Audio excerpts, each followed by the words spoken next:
Halo, Miss Yuni, halo. pagi. Selamat pagi. Ada yang bisa dibantu? Halo, Iya. eh, saya mau minta tolong, Miss.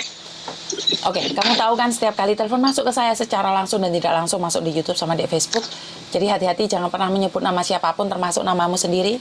Karena saya tidak ingin setelah viral kalian minta take down. Kenapa, Dok? Miss, makasih. Halo, Miss. Saya kan tanggal 7 April besok ini visa saya mati, Miss. Terus kemarin itu saya jauh-jauh hari udah ngomong sama majikan kalau saya udah nggak mau nambah dari 1 tahun ada masalah, itu juga saya udah ngomong. Terus bulan 7 juga saya udah ngomong. Terus kurang 5 bulan saya udah ngomong. Soalnya takutnya disalahin ya. Dulu saya pernah disalahin. Nah, terus kemarin majikan saya masih mengharap saya. Terus saya kurang 3 bulan juga ngomong lagi.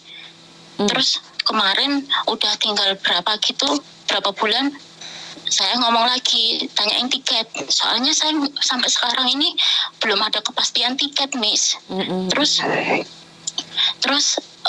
saya minta sama majikan saya, nyonya saya marah-marah. Saya mau dikasih over tiket. Katanya visa habis 2 minggu masih bisa, kata dia gitu. Saya bilang nggak bisa, saya bilang gitu. Terus dia mau kasih tanggal 8 tiket, saya nggak mau.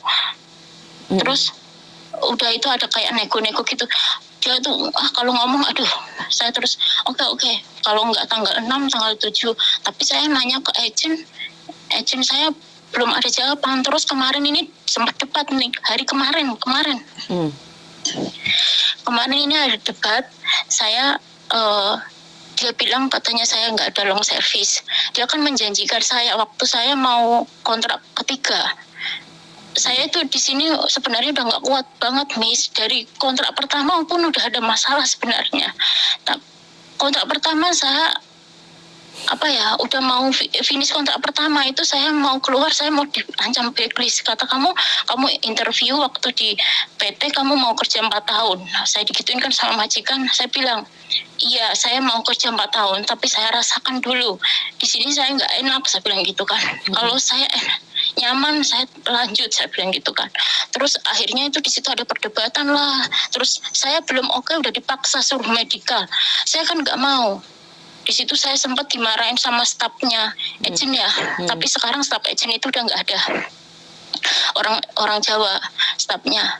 Jadi saya tuh dimarah-marahin sama stafnya itu, dikatain saya orang Indonesia miskin lah apa gitu, nggak punya hati loh. Saya itu nggak mau nambah dengan majikan seperti ini gitu kan. Oh, saya dikata-katain. Terus saya bilang saya nggak ada masalah sama sembahan, Mbak, saya bilang gitu. Terus habis itu udahlah, terus selesai kan. Terus nggak tahu lah ada debat apa gitu. Habis itu akhirnya saya pikir lagi ya, saya udah dapat majikan, tapi suami saya minta saya harus cuti dulu gitu kan. Saat itu saya di situ bingung, waktunya mepet. Saya dapat majikan bulan ini, sedangkan majikanku maksa harus extend untuk menunggu pembantu baru. Itu di situ saya mengorbankan perasaan saya untuk nambah, karena yang di kampung itu sangat butuh uang gitu kan. Saat itu tuh saya kalau nggak salah lagi nyicil tanah gitu, Miss, lagi nyicil tanah gitu. Jadi saya harus gitu kan memenuhin ya.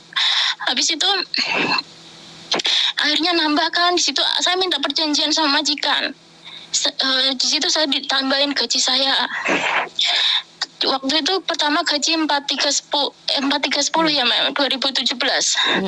Terus habis itu saya dikasih 48 gaji yang kontrak kedua kalau mau nambah. Terus saya bilang saya perjanjian saya nggak mau tidur malam.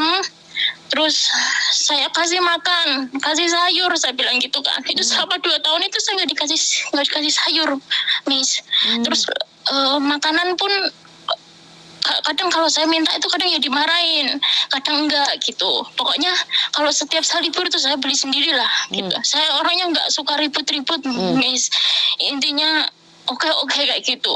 Saya kerja, kalau saya salah ya dimarahin nggak apa-apa gitu. Terus habis itu ya Miss, setelah udah renew kontrak, itu udah saya pertahankan. Akhirnya ada COVID kan, agak parah itu ya. Yang saya ini udah kontrak kedua kan, itu ada COVID. Kalau udah pulang ke Indonesia kan susah balik ke sini. Nah itu saya akhirnya mau yang kontrak ketiga. Majikan saya menjanjikan kalau kamu, dia gini, kalau saya bilang gini, dia ngomong kalau kamu mau kerja 6 tahun saya kasih long service.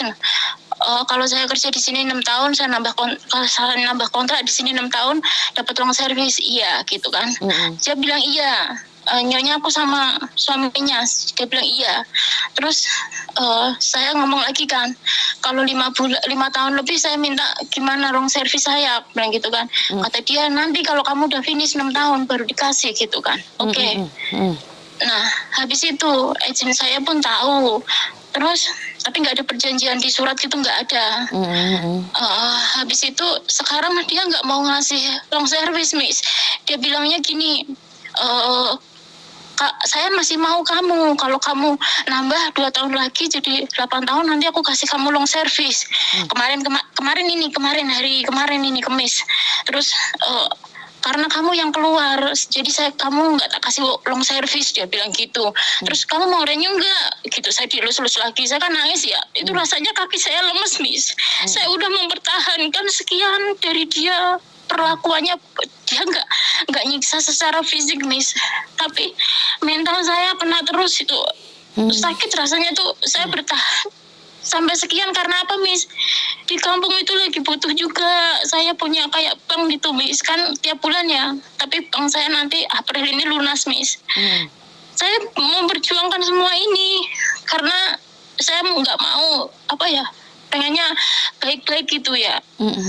Tapi dia bilang gitu, katanya nggak ada long service, kamu kan yang keluar gitu kan. Saya bilang gini kan, nyonya sama suaminya bilang katanya kalau aku nambah di sini 6 tahun, kontrak 6 tahun, masnya kerja di sini 6 tahun kasih long service, saya bilang gitu. Ya kan kamu yang mau keluar, saya masih mau sama kamu. Kalau kamu mau nambah 2 tahun lagi ya aku kasih, dia bilang gitu. Terus kemarin aku dielus-elus lagi, terus dia pura-pura ngelap-ngelapin air mata saya, terus gitulah. Terus pagi-pagi ini dia bilang kamu nggak mau nambah kan, dia gitu. Enggak. Terus majikanku pergi yang nyonyanya, kalau suaminya ke kantor. Terus gimana Miss, kalau ini ada salah satu orang yang pernah kerja di agent saya, dia menyarankan kalau tanggal 4 besok itu disuruh ke kantor, ke agent, suruh ngambil hak saya, suruh ngitungin kalau nggak mau keluarin. Katanya saya disuruh ke KJRI. Iya, memang hak kamu apa yang nggak mau dituntut? Tiket saya kan ini susah. Majikan saya kemarin debat, dia mau ngasih saya mepet. Sebenarnya kalau dia ngasih kamu mepet nggak apa-apa sayang, kan dia sekarang belum ngasih. Kalau dia ngasih kamu mepet di hari itu juga. Kalau tanggal 7 gitu. Kamu habis visanya tanggal 7. Iya. Terus diterbangin tanggal? Mau diterbangin tanggal 8, terus kemarin kamu sudah overstay 1 hari, nggak apa-apa, kamu bisa menuntut majikanmu. Biarin aja, biar dia tahu peraturan, Dok. Kamu dikeluarin tanggal 7 atau tanggal 8 kamu dikeluarin? Tapi kemarin itu saya nggak mau dikeluarin tanggal 8, saya nggak mau. Saya bilangnya gini, kalau nggak 6, 7, saya bilang gitu. Iya, soalnya kamu mau pulang terus atau cari majikan, sayang? Pulang terus. Berarti kamu harus extend. Kalau dibeliin tiket tanggal 8, jadi kamu harus ngomong sama majikanmu. Tanggal 6, tanggal 7 loh. Kayak sampai tanggal 8, laporin dia loh ke KJRI. Iya. Karena kamu sudah keluar dari situ nggak punya 14 hari sayang, kecuali kamu di interminute atau nge-break. Itu masih ada waktu 14 hari. Tapi kalau kamu dikeluarin pas finishmu, kamu kan sudah 6 tahun, harusnya kamu punya 21 cuti tahunan, Dok, yang harus digaji. Iya. Kalau 6 tahun itu cuti tahunannya itu berapa Miss? Berapa 21 hari sayang. 21 ya. Iya. Terus kalau menurut Miss gimana? Kalau hak saya itu semua nggak dikeluarin? Ya kita Maksudnya, tuntut dong. mungkin kalau Ya kita tuntut saya. mungkin kalau tapi majikan nggak mau yang long service. Kalau long Itu service gimana? memang tidak wajib, Dok. Long service memang tidak wajib. Iya, tapi kalau saya merasa nggak itu bisa nuntut gitu, Nggak bisa, nggak, Miss? Dok. Long service nggak bisa Nggak bisa dituntut, ya? sayang. Long service nggak bisa dituntut Nggak ya? bisa. Karena seperti yang dikatakan oleh Lebor, bahwa long service diberikan saat majikan tidak membutuhkan atau dengan satu syarat dan ketentuan. Majikan meninggal atau kamu yang sakit dan tidak bisa dan tidak layak bekerja. Oh, Mm-mm. jadi yang penting hak saya itu keluar ya. Mm-mm. Yang cuti tahunan sama tiket saya keluar, terus sama gaji ya. Betul. Sampai besok ini. Sampai sama uang perjalanan $100. Ya, saya nanti akan tunggu majikan saya gimana ya, Miss. Nanti Pinter. bulan depan, iya. Mm-mm. Makasih, Miss. Saya udah lega sekarang. Dari kemarin saya nggak ada nggak ada jawaban.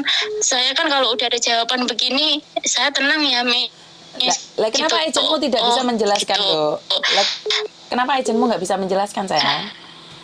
Nggak tahu, kemarin itu padahal udah telepon bertiga, tapi dia angkat tangan, seolah-olah itu angkat tangan agent saya ya.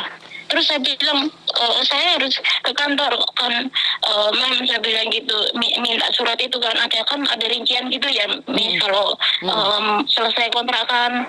Kata dia, ngapain kamu ke kantor gitu. Terus dia gini, terus saya pulangnya kan saya visa habis tanggal 7, mem, saya bilang gitu. Terus saya harus keluar tanggal berapa, saya bilang gitu kan.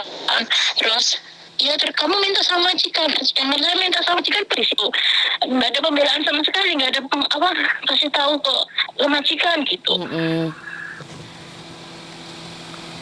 Ya udah, saya kemarin akhirnya nggak bisa berkata apa selain diem, terus kayak nangis lah gitu, lemes lah gitu. Masa aku dibohongin dengan saya mempertahankan gitu. Ya mungkin ini belum rezeki ya, Miss. Iya, memang belum rezeki, sayang. Iya. Ya, nggak apa-apa lah, mencoba lagi. Iya. Makasih, Miss. Aku Iya, udah sayang. lega. Oke, terima kasih, sayang ya. Iya. Makasih, Miss. Iya, Assalamualaikum. Atas waktunya. Waalaikumsalam. Iya, sayang. Bye. Oh, nggak bisa dimatiin. Kenapa nggak bisa dimatiin? Gimana? Karena Udah, Miss. Saya Oke. matiin ya, Miss. Iya, sayang. Bye-bye. Iya, bye-bye. Oke, terima kasih buat teman-teman yang sudah menghubungi saya. Dan sebenarnya ini bukan tugas saya untuk menjelaskan seperti ini, tapi kenapa yang herannya itu banyak agent yang kurang power ya di majikan, seolah-olah kita sebagai staff agent itu semuanya maunya dikontrol oleh majikan. Mungkin karena saya terlalu ho ya. Orang bilang saya terlalu ho dan saya punya prinsip. Karena sekarang saya selalu bilang saya membantu kalian dengan ikhlas. Dan sama majikan pun saya akan mengatakan apa yang seharusnya mereka lakukan. Dan ya ini enaknya kalau tidak pernah mengambil keuntungan dari siapa-siapa, termasuk dari majikan atau dari CC-nya atau dari agent ya. Jadi kita bisa berbicara, berteriak dengan lantang ya. Dan syukur alhamdulillah cara saya ini dihargai oleh YouTube. Dan akhirnya saya dengan cara saya ini membuat konten, menyebarkan kebaikan ini, saya dihargai oleh YouTube dan mendapatkan uang dari situ. Memang tidak banyak, memang tidaklah sehebat orang-orang lain, tapi saya sudah cukup bersyukur dengan apa yang saya punya, dengan apa yang saya miliki. Jadi ya saya merasa syukur alhamdulillah gitu loh, tanpa saya harus membohongi kalian, tanpa saya harus jadi rentenir, jadi penipu online. Saya itu sudah diberikan sama Tuhan, karena ya itu tadi, kalau kita hidup mengejar uang maka kita akan mendapatkan kesulitan. Tapi kalau kita bekerja demi kebaikan, kebajikan, uang yang akan kejar saya. Itu suatu prinsip ya, dimana saya membantu kalian lewat online, ternyata saya dibayari oleh online. Kan bukan kalian yang bayarin saya, bener nggak? Kalian sekali curhat sama saya membantu kalian, saya berbagi ilmu dengan kalian. Saya tidak pernah berpikir bahwa kalian bukan agent saya, kalian bukan anak buah saya, kenapa saya harus bantu? Bener nggak? Kalau alasannya kan banyak orang, kenapa nggak telepon agentmu? Karena agentnya nggak jawaban. Karena memang agentnya tidak akan ngurusi yang ruwet-ruwet karena mereka yang ruwet itu tidak bisa menghasilkan uang, tapi kalau yang finish kontrak atau apa kan mereka dapat uang. Jadi mereka akan membantu yang the first priority seperti itu. Tapi saya pribadi itu malah yang ruwet-ruwet itu yang saya bantu dan mengucapkan terima kasih itu saya malah punya rasa bangga yang tidak saya duga ya. Karena ternyata saat saya kejar uang, saya tidak mendapatkan apa-apa. Yang dapat adalah pressure, stres, nggak bisa tidur. Besok ini gimana, besok ada masalah ini, masalah itu. Tapi saat saya membantu, mengepakkan saya terbang lebih tinggi, dan saya tidak peduli kamu anak buah saya atau bukan, itu rezeki ikut saya gitu loh. Percaya atau tidak, apa yang saya lakukan itu dihargai gitu loh. Sama YouTube itu dihargai, makanya saya dapat uang walaupun tidak banyak. Saya sekali lagi bilang bahwa tidak sebanyak orang lain, tapi cukup buat saya hidup, cukup buat saya tinggal di rumah saja. Jadi syukur alhamdulillah ini semua karena kalian, berkat kalian, bantuan doa dari kalian, baik yang dari mana saja. Bahkan ada beberapa ibu-ibu itu yang punya acara pengajian, bahkan mbak-mbaknya yang ada di gereja itu memberikan bantuan doa ke saya. Ini mukjizat ya. Karena doa itu tidak bisa dibeli dengan uang ya. Karena orang itu memberikan dengan ikhlas. Dek langgar-langgar itu saya didoakan, ya Tuhan. Saya tidak pernah mengenalin Anda, tapi Anda kirim doa buat saya. Waduh, itu suatu anugerah buat saya. Itu anugerah yang tidak pernah saya bisa lupakan. Mungkin hari ini saya tidak bisa menyebut nama kalian satu persatu, tapi itu adalah hal keindahan buat diri saya. Saya selalu punya prinsip, saya bisa bantu satu, ya saya angkat satu. Saya bisa bantu dua, angkat dua. Saya tidak akan merasa, saya harus dapatkan target konten saya ini, seperti itu. Tidak. Jadi konten saya ini ada yang telepon, ya saya angkat. Nggak ada yang enggak, ya. Kalau nggak ada pas saya nganggur, saya cari kalian. Itu suatu prinsip. Dan hari ini sebenarnya hari Jumat ya, tapi cuman kebetulan suami saya habis sarapan, main game, terus tidur, jadi saya bisa mengangkat telepon kalian. Jadi buat teman-teman di luar sana, saya selalu berpikir bahwa sama-sama membantu, sama-sama meringankan beban satu sama lain. Kita harus punya kekuatan yang lebih, dan saya selalu mendukung kalian dari belakang. Kurang lebihnya saya minta maaf, dan ini telepon sudah berkali-kali, saya angkat dulu ya Mbak ya. Wassalamualaikum warahmatullahi wabarakatuh. Berkat Tuhan mengalir atas hidup kita semua. Semoga semua makhluk hidup bahagia, dan terima kasih. Bye-bye. Halo.